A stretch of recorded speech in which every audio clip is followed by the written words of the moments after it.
Cap au nord-est de l'Amérique du Sud, en Guyane, pour découvrir Saül, que vous avez placé à la 11e position du classement.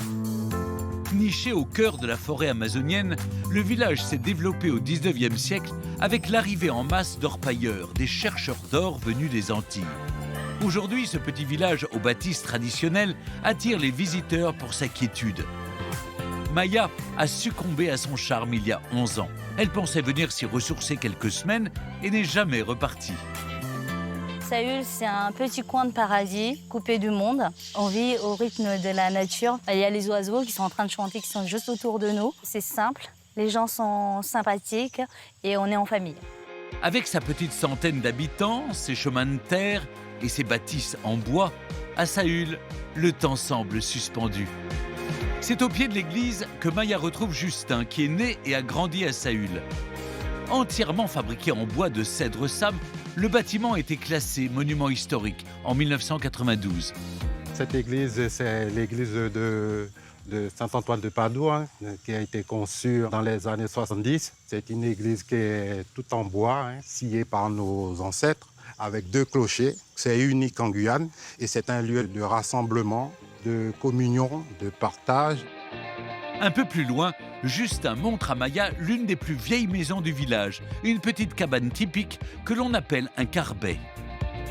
En créole, on dit carbet, qui veut dire les maisons en forêt, faites entièrement en bois. Tout est fait à la main. Comme tu vois là, le système de bois tressé qu'on appelle la golette, c'est une technique ancestrale. Dans le temps, nos parents n'avaient pas le moyen d'acheter des ventilateurs, il n'y a pas d'électricité et tout ça. Donc, ce système permet de ventiler, d'aérer la maison. Cette méthode de construction traditionnelle maîtrisée par la majorité des habitants est encore très présente dans le village. Maya et Justin poursuivent leur balade jusqu'au pied du Grand Fromager, un arbre monumental typique de la région et qui est l'emblème de Saül. Cet arbre, c'est un monument du village qu'on appelle en créole le bois diable, qui a beaucoup de mystique autour, donc des traditions. C'est un arbre qui surplombe le village, qui veille sur nous. Il est super il est impressionnant. magnifique. Élu arbre remarquable de l'année en 2015, ce fromager de 50 mètres de haut fait la fierté des habitants. La vie de ce village totalement isolé s'articule autour de l'école, du dispensaire, de l'épicerie et de l'aérodrome qui permet d'acheminer de la nourriture, des médicaments et toute denrée non périssable essentielle au quotidien. La plupart des villageois disposent aussi d'un jardin appelé abatis, dans lequel ils cultivent des fruits et des légumes qui leur permettent de consommer des produits frais.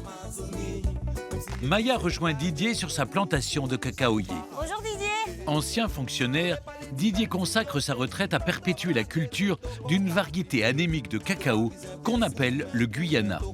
T'as vu là, il y a des cabosses vertes, ça on n'y touche pas.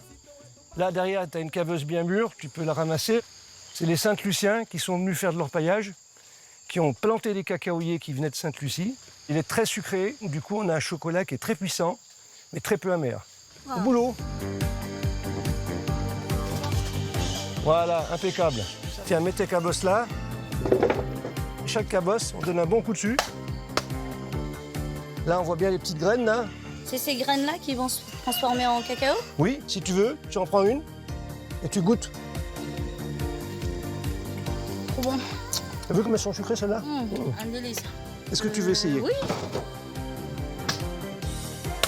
Ah, voilà. On dirait que tu as fait ça toute ta vie.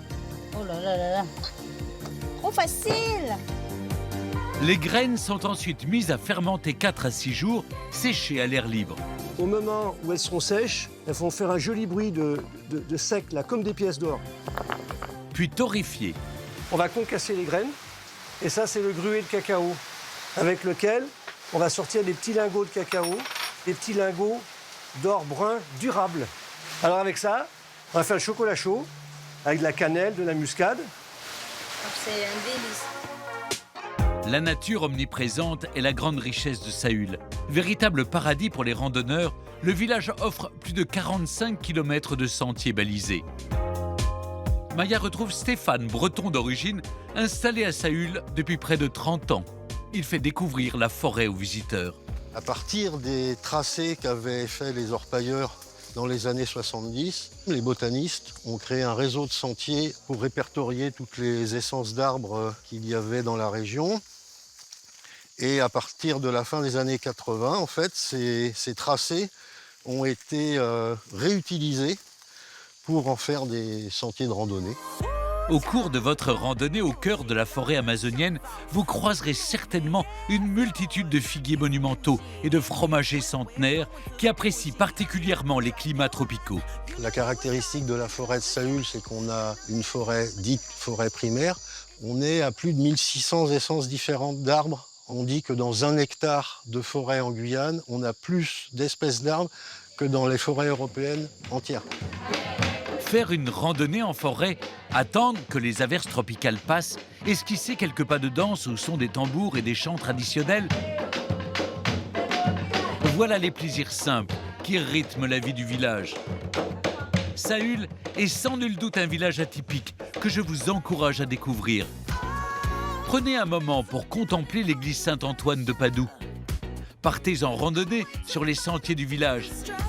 Et n'oubliez surtout pas de goûter au cacao de Didier, à la fois intense et sucré.